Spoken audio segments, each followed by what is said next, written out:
अगर आपको भी टाइम ट्रेवल मूवी पसंद है तो ये मूवी आपके लिए ही है, जो आपके दिमाग का भाजीपाला कर देगी। तो चलिए बढ़ते हैं स्टोरी की ओर। तो मूवी की शुरुआत में हम देखते हैं एक जंगल में एक फिरंगी औरत के साथ कुछ लोग बोरी में दो लोगों को लपेटकर ले जाते हैं। फिर वो औरत एक का चेहरा खोलती है और उसके ऊपर थूक देती है।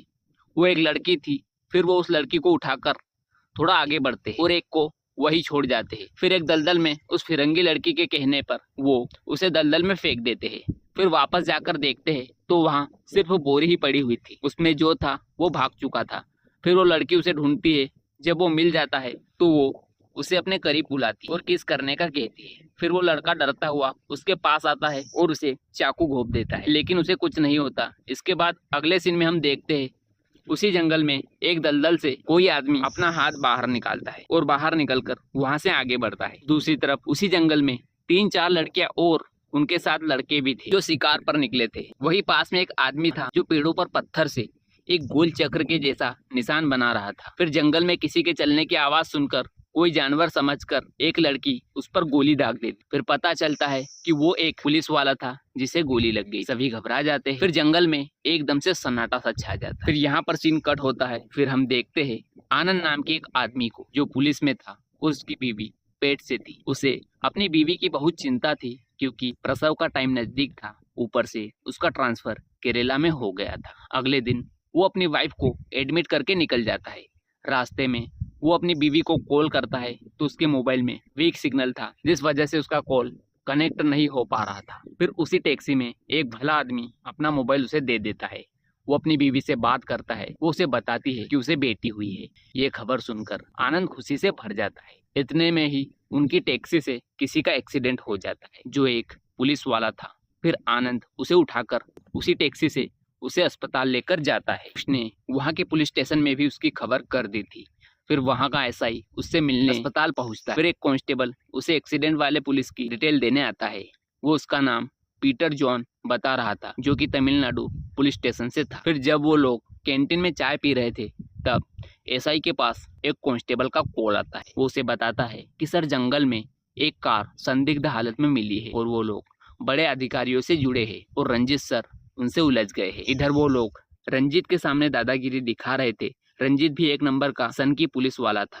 वो उनकी पिटाई करने लग जाता है। तब उनमें से एक लड़का भाग जाता है। तब वो उसका पीछा करता है और फिर एक जगह जाकर वो उसे पकड़ लेता है। फिर वो दोनों कुछ ऐसा देखते हैं जिनसे उनका मुंह खुला का खुला रह जाता है। इसके बाद एसआई सर वहां आते हैं। फिर हमें पता चलता है कि पुलिस को जंगल से एक लाश मिली है जिसका चेहरा ठीक से दिखाई नहीं दे रहा था क्योंकि वो कीचड़ में सना हुआ था। पहचान कर पाना मुश्किल था। फिर उसे फोरेंसिक जांच के लिए भेज दिया जाता है। इधर रंजीत, एसआई और आनंद जीप में बैठकर थाने के लिए निकलते हैं। अगले सीन में हम देखते हैं एक पुलिस ऑफिसर को जिसके पाँव में गहरी चोट लगी हुई थी और उसे बहुत तकलीफ हो रही थी। वो जोर जोर से चीखकर अपने साथियों को बुला रहा था। पीटर उसी के साथ उस जंगल में आया था। इधर पुलिस जीप में रखे हैंडसेट में किसी के आवाज सुनाई देती है जो मदद मांग रहा था। एसआई उस हैंडसेट को लेकर उससे बात करता है। लाइन पर वही आदमी था जिसके पाँव में चोट लगी थी। वो अपना नाम स्टीफन बताता है। वो बताता है कि वो और उसकी टीम जंगल में फंस गई है और बाहर नहीं निकल पा रहे हैं। तब एसआई उससे कहता है कि वो उसकी कोई मदद नहीं कर सकता क्योंकि ये काम फॉरेस्ट डिपार्टमेंट का है। रंजीत भी इस काम के लिए कतई तैयार नहीं था। वो एसआई से कहता है कि ये इलाका बहुत खतरनाक है। अगर जंगल में उसे बचाने गए तो हम भी वापस नहीं निकल पाएंगे। फिर एसआई आगे जीप रुकवाता है। वो कंफ्यूज था कि क्या किया जाए। तब वो आदमी बताता है कि उसकी बीवी माँ बनने वाली और उसे उसके बच्चे को देखना। वो बेचारा बहुत गिड़गिड़ाता है। तभी आनंद को उस पर दया आ जाती है और वो एसआई सर को उस बेचारे की मदद करने को कहता है। एसआई मान जाता है। फिर यहाँ से सीन शिफ्ट होता है। हम देखते हैं एसआई स्टीफन और उसकी टीम खतरनाक कैदियों को जेल ले जा रही। तभी उनमें से एक दो कांस्टेबल को नींद लग जाती है। फिर सभी कैदी आपस में मिलकर एक दूसरे को इशारा करते हैं। इसके बाद उनमें से एक बंदूक अपने हाथ में लेकर सबको डराता है और उनकी पकड़ से छूटकर वो लोग जंगल की ओर भाग जाते हैं। फिर स्टीफन और सभी लोग उनको पकड़ने जंगल में चले जाते हैं। वो कैदी बहुत खतरनाक थे। वो लोग छिप छिप कर आधे पुलिस वालों को निपटा देते। अब 3 ही लोग बचे थे जिनमें स्टीफन, मुथुएल और पीटर था। मुथु अपने सर से कहता है कि सर अब हमें यहाँ से चलना चाहिए क्योंकि ये जगह बहुत खतरनाक है। वो बताता है कि इस जंगल में एक मंदिर हुआ करता था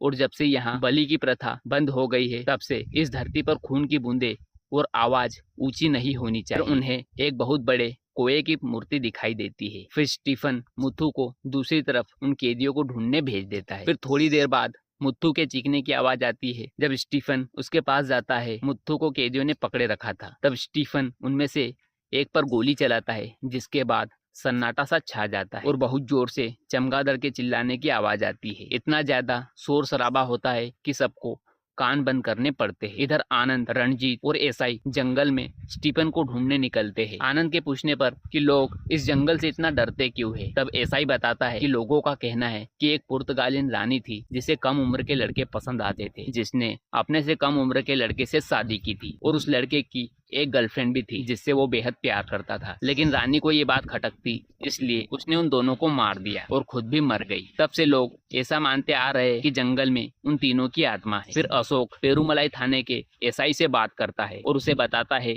कि आपके विभाग का एक पुलिसकर्मी जंगल में फंसा है, आप उसकी मदद करें। तब वो आदमी उससे कहता है कि हमारे थाने में कोई स्टीफन और पीटर नाम का बंदा है ही नहीं, और कॉल कट कर देता है। उन लोगों को कुछ समझ नहीं आ रहा था कि आखिर वो बात किससे कर रहे थे। सबका दिमाग खराब हो चुका था। फिर से आनंद अशोक को वापस उसी आदमी के पास कॉल करने को कहता है और उसकी बात डायरेक्ट स्टीफन से करवाता है। स्टीफन उसे पूरी बात बताता है। फिर आता है कहानी में ऐसा ट्विस्ट जो दिमाग घुमा देगा। अभी तक आपने चैनल को सब्सक्राइब नहीं किया है तो जरूर से जरूर करें। बहुत मेहनत लगती है एक मूवी एक्सप्लेन करने। फिर हमें उस आदमी से पता चलता है कि 30 साल पहले स्टीफन उनके थाने में ऐसा ही था और मुथु उस आदमी का पिता है। फिर आनंद स्टीफन से डेट पूछता है, वो बताता है 26 मई 1994। ये सुनकर सबके पैरों तले जमीन खिसक जाती। सभी टाइम लूप में फंसे हुए थे। ये सब जानकर रणजीत अकेला ही वहां से निकल जाता है। फिर आनंद और अशोक उससे बात करते हुए उसकी लोकेशन पर पहुंच जाते हैं। वो बताता है कि उसने एक लाश देखी है जो किसी पुलिस वाले की थी। वो उसका नाम अशोकन बताता है। ये सुनकर अशोक और आनंद के पसीने छूट जाते। फिर वो स्टीफन की बताई जगह पर जाते हैं तो उन्हें वहाँ कंकाल दिखाई देते हैं। स्टीफन वहाँ नहीं था। वो समझ जाते हैं कि वो मर चुके, पर उनको हेडसेट दिखाई देता है। इसके बाद एसआई के पास एक कांस्टेबल का कॉल आता है। वो उसे बताता है कि पीटर मर चुका है, लेकिन वहाँ डॉक्टर उसकी फैमिली को उससे मिलने नहीं देते, जिसकी वजह थी डॉक्टर्स को उन पर भरोसा नहीं था। उसे लग रहा था कि वो लोग फ्रॉड है, क्योंकि जो औरत पीटर को अपना पति बता रही थी वो देखने में उसकी माँ की उम्र जितनी लग रही थी, और अस्पताल में जो था वो महज 30 साल का था। फिर पीटर का बेटा उसका बर्थ सर्टिफिकेट दिखाता है। उसका जन्म 1959 में हुआ था। उसकी फोटो देख कांस्टेबल का पसीना छूट जाता है। वो वही आदमी था जो आनंद को मिला था। वो लोग सही थे। इसके बाद एसआई के पास फिर से कॉल आता है दूसरे कांस्टेबल का। वो बताता है कि जंगल में जो बॉडी मिली थी वो कोई और नहीं बल्कि अपने रंजीत सर की बॉडी है। एसआई को उसकी बात पर यकीन नहीं आता, क्योंकि रंजीत तो थोड़ी देर पहले ही उसके पास से गया था और वो बॉडी उनको सुबह के टाइम मिली थी और उस टाइम रंजीत उनके सामने जिंदा था। एसआई का सिर चकराने लगा था। इधर रंजीत एक दलदल में फंस चुका था और मदद की गुहार लगाता है। तभी आनंद और अशोक उसकी मदद करने उसके पास जाते हैं। वो दोनों उसे दलदल से निकालने की बेहद कोशिश करते हैं, लेकिन नहीं निकाल पाते। इसी बीच अशोक के हाथ में चोट लगने पर खून बहने लगता है और जब वो बूंद बनकर नीचे गिरता है तब बहुत से चमगादड़ के चीखने की आवाज आती है। उनकी आवाज बंद करने के लिए अशोक गोली चलाता है। इसके बाद फिर से टाइम लूप शुरू हो जाता है और फिर आनंद देखता है अशोक उसके साथ नहीं था, वो अब अकेला ही था। फिर एक फिरंगी औरत जो हमने मूवी की शुरुआत में देखी थी वो उसके पास आती है और गोली चलाती है। उसने गोली जेम्स पर चलाई थी और इसके बाद जब जब भी खून गिरता और आवाज तेज होती, बार बार समय का चक्र चलता और एक ही दिन एक ही घटना बार बार रिपीट होती है। टाइम लूप के चलते आनंद को वहाँ कई सारे नए चेहरे दिखते हैं और सबसे अजीब एक आदमी जो बार बार पेड़ों पर निशान बना रहा था। जब आनंद के पल्ले कुछ नहीं पड़ रहा था तब वही आदमी आनंद को सारी कहानी बताता है उस जंगल की। वो बताता है कि इस जंगल में कोई मरता नहीं है, जितने भी लोग यहाँ मौजूद है वो कई सालों से इसी जंगल में समय के चक्रों में फंसे हैं और उनके साथ बार बार ये चीजें रिपीट हो रही है। इस जंगल में जो कौवे की मूर्ति है उसकी जंगल में रहने वाले आदिवासी पूजा करते थे और वो लोग सुख समृद्धि के लिए उसके चारों तरफ चक्कर लगाते थे। वो लोग कौवे को भगवान मानते थे। उस समय एक पुर्तगाली राजा आकर सारे मंदिरों को नष्ट कर देता है। उसका मानना था कि भगवान नहीं होता। उसकी सोच के मुताबिक जो राजा होता है वही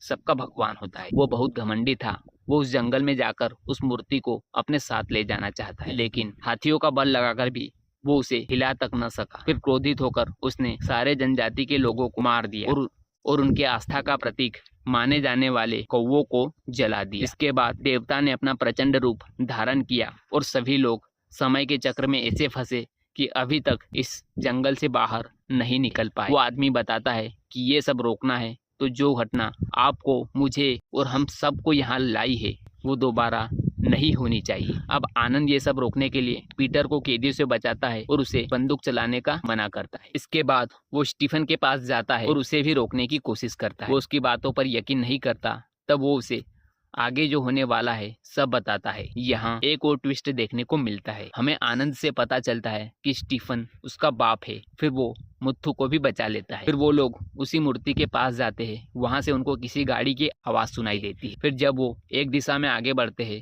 तो वो वापस एक ही जगह पहुंचते। वो किसी भी रास्ते बाहर निकलने की कोशिश करते, एक ही जगह आ जाते। फिर आनंद को याद आता है उस आदमी की हरकत जो पेड़ पर चक्र का निशान बना रहा था। फिर वो सबको सर्कल बनाकर बाहर निकलने को कहता है। सभी गोल गोल घूमते हुए और आखिरकार वो रोड तक पहुंच जाते। फिर आनंद एक गाड़ी रोककर उससे आज की डेट पूछता है। वो बताता है 26 मई 1994। फिर आनंद उन लोगों को उस जीप में बैठा देता है और वापस जंगल में उस मूर्ति पास जाता है और अपने आप पर गोली चलाता है। इस बार वो सीधा अस्पताल पहुंच जाता है जहां उसकी बीवी को बेटी होती है और आनंद को एसआई की पोस्ट मिल चुकी थी। वो ज्वाइन करने जाता है। फिर रास्ते में उसे अशोक मिलता है जो अब उसका जूनियर होने वाला था। ये सब देख आनंद डर जाता है। फिर से सब कुछ शुरू होने वाला था। फिर थोड़ा आगे जाकर उनकी जीप से एक्सीडेंट हो जाता है। एक लड़की जिसे बहुत चोट आई थी अशोक से जीप में बैठा देता है और गाड़ी अस्पताल ले जाने को कहता है और आनंद से कहता है वो लड़की का मोबाइल लेकर उसके कॉल डिटेल के आधार पर परिवार वालों को खबर कर दे। जब आनंद मोबाइल देखता है तो वो पाता है कि वो उसी की लड़की थी क्योंकि उसके मोबाइल में उसकी फोटो थी वॉलपेपर पर उसके साथ की और उस दिन तारीख 26 मई थी। फिर वो गाड़ी से उतरकर अपनी बीवी को कॉल करके अपनी बेटी का पूछता है। उसकी बेटी ठीक थी। आनंद को समझ आ गया था कि अभी भी सभी लोग उसी चक्र में फंसे हैं। तभी आनंद को पुर्तगाली राजा दिखाई देता है। आनंद के पसीने छूट रहे थे ये सब देखकर। अब आनंद को उस आदमी की बात याद आती है कि ये सब रोकने के लिए उस घटना को रोकना होगा जिस वजह से वो इस समय चक्र में फंसे हैं।